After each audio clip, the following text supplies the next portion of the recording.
I believe you want to go to the next level. I believe you can. Everything is inside of you that is required to do it. And so we've just got to draw it out. So this week, this concept is pretty simple.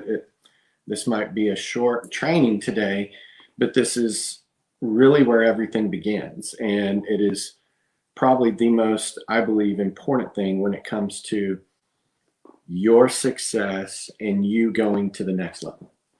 And so it's foundational. A lot of people want to jump the gun and they want to get into techniques and tangible things. And how do I do this? How do I run this play? What I would call X's and O's. But really, none of that really matters, because you can be doing all the right things. You can be doing all the right activities and still not go to the next level. I've seen people that maybe they just, work hard, or they do more of the same activity, 5x your activity to try to go to the next level. But I really believe what I'm about to teach you is that you can be doing all of that and still not going to the next level and getting the results you want. That there are some intangible things that I learned along the way in my journey. And the one that we're going to be talking about today is, I believe, foundational. I believe it's so important that I actually have the word tattooed on my arm, and it's believe. And we're going to talk about believing, and belief today. I know that you can do the activities, but if there's not a belief inside of success, if there's not a belief and a clear picture of where you're going, then the activities are not going to be near as effective as if you mix in the ingredient of belief with it. And so we're going to dissect it. I'm not just going to tell you, oh, just try harder to believe. That's not what today's about. I'm going to dissect this, and I'm going to break down, 20 plus years of struggling financially, struggling in just a lot of areas, to becoming very successful in the business world over the last 20 years. I'm going to dissect this for you of what things that I've learned in 20 years. And so about belief and what that means to being successful. So, the first concept that I think you have to understand and that you have to come into an agreement with, because if you're not aware of this, it can hurt you. It can hold you back. If you're not aware of this, if you're not able to step outside of your reality and assess this, what I'm about to tell you, then it can hold you back. And that is the fact that you were born to win. But in this world, you have been programmed to fail. Okay? So you were born to win. God created you to win. That's what's inside of you. You're God's highest form of creation. You're created in his likeness and his image. You were born, you were created to win. But the programming that you start receiving at a very young age, and from propaganda, from the media, from television, the things we listen to, they're programming you. This world system is programming you to fail. And so if you're not aware of that, then it's going to be hard for you to create change in your life. It's going to be hard for you to go to the next level if you're not just aware of that concept. Number one, you need to come into an agreement. You were born to win. You were created to win. You have seeds of greatness in you. I believe every person has a specific assignment in their life to do something here on this earth that's going to add value, that's going to impact this world, impact other people in a positive way, and you have that assignment on your life. You have so much potential, okay? One of my favorite authors, Miles Monroe, he talks about potential and the fact that most people don't even get to 10% of their potential in life, of what they could do. I heard it said one time that when we get to heaven, there's a scripture that talks about that people crying and God will wipe away every tear. And someone said they asked the question, they said that could that be that all these people are crying because they're understanding now when we're at that next level, they're understanding what they could have done, what they could have accomplished with how they were created to win and how they were created to succeed and what their potential was. So that's number one. You are created and you're born to win. You are programmed to fail. So you have to come into agreement with the first statement, but then you also have to come into an agreement and be aware of the second, which is you are programmed by everything outside of you, almost everything, not everything, but almost everything. Your environment, your atmosphere is programming you to fail. When you turn on the TV, when you turn on the radio, when you listen to even some friends and family, they'll make statements. Their language says stuff like, oh, you weren't born into the right family. People like us will never be that successful. Someone like me could never do that. They make statements and they make with their language like that.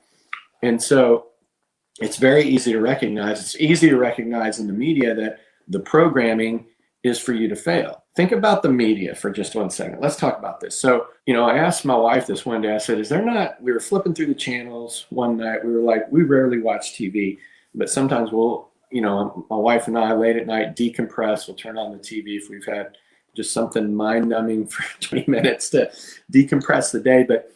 And we're flipping through. We were like, maybe, have a little kind of middle of the week date night and find something to watch on TV for an hour or so together. And my wife and I spent some time and we couldn't find anything. There's nothing. There's just nothing positive. Everything is garbage or drama or negative. And think about this for 1 second.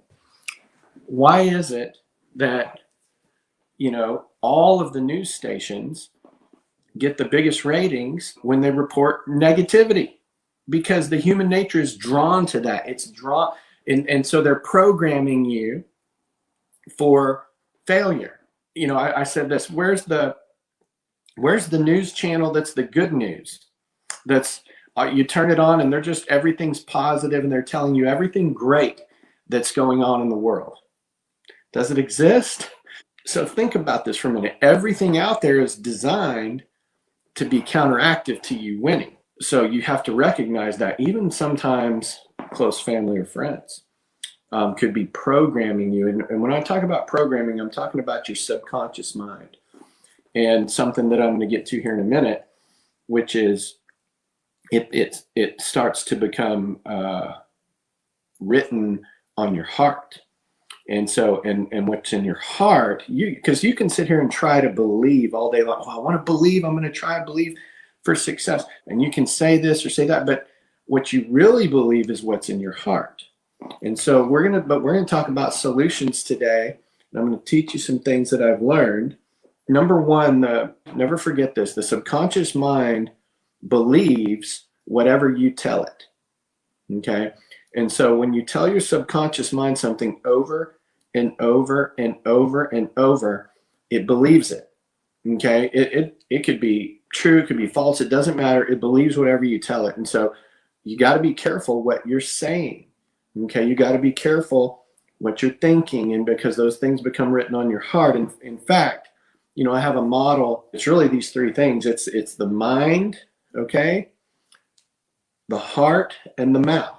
These are going to be the three keys to, you want to build your belief. You say, Jared, okay, what you're telling me, I believe it's true. I want to increase my belief that I can go to the next level and succeed and win big. How do I do that? Well, three keys to doing it. You got to understand it's the mind, it's our thoughts, it's the heart, and it's the mouth. In fact, scripture says out of the heart, the mouth speaks. And so I'll tell you a story. I met a guy that he was going to go over to China to work. He was interviewing for a job, a big job. Like this group was going to be building a whole bunch of hotels, like big luxury hotels all over China in all the major cities. And it was a Chinese company, but they wanted to hire an American to be the project manager to oversee the whole project, somebody that had done it with a major hotel chain here in the United States. So this gentleman was telling me this story, and that was his background. He had built hotels, and he was going to China to interview for this this job opportunity that was going to be multiple years, like a 3 to 5 year gig where they were going to pay him very, very well to go build and oversee all these hotels in China. And when he got there for the interview, they told him, they said it's going to be like, he had to fly to China. It was like a week-long interview, meetings with them every day. And the very first day, they asked him some basic questions, had a translator there, and he didn't speak Chinese at the time. And so this is a guy from the United States. And so what they did that night was they asked him some basic questions in the boardroom about himself, his family's background, very basic stuff. And then they said, okay. And then the meeting was over and he was kind of puzzled. And they said, okay, we'll pick you up at dinner. We'll pick you up for dinner tonight at around 7:00 at your hotel. And he was like, okay, we'll go out and have a business dinner. Well, they picked him up and they took him to dinner. And man, they started drinking, and they were drinking more alcohol than he was used to for a business meeting, and trying to get him to drink a lot of alcohol. And then he finally realized that these guys are trying to get me drunk. And so then they take him out to karaoke. And if you know the Asian culture, that's something it's a big deal in a lot of, especially in certain places of Asia. So they take him out and they go to the karaoke bar, and I mean, they're going till 2:30 in the morning, and he ended up drinking more than he was used to. And so, but the next day they had some more meetings, and then they took him out again. And this went on for 3 days, and there was 3 nights of just not talking about business, not talking about this massive, several $100 million project. And he was kind of puzzled. Well, on the 4th day, they started to kind of get into some meetings, and the 5th day and the 6th day. But the first 3 nights, that's all they did was take him out and get him drunk. Well, what he realized was the whole point was that they knew if they got enough alcohol in him, whatever was inside of him would come out. It would come out of his mouth. And so that was one way of them figuring out do we have the right guy? And so, so that's kind of interesting. Out of the heart, the mouth speaks. And so you can get around somebody and you can start to see real quick if they're speaking life or if they're speaking death, not just about others, but about themselves. And that is something that truly is either building your belief or taking it down. But let's get back to this mind, heart, mouth concept. So whatever you're thinking about and whatever you're speaking, you're literally writing those things on your heart. And so that's why the concept goes, it starts mind, and then it goes to the heart. You're writing it on your heart, your true belief, whatever you're thinking, you're writing on your heart, and then it's coming out of your mouth. And so you just have to know that. And then your words have power. Life and death is in the power of the tongue, but it goes much deeper than that. It's not about just naming and claiming something. It's not about just speaking something and then things just magically happen. That's not what we're talking about here. What we're talking about is your potential, you going to the next level, and your ability to build your belief.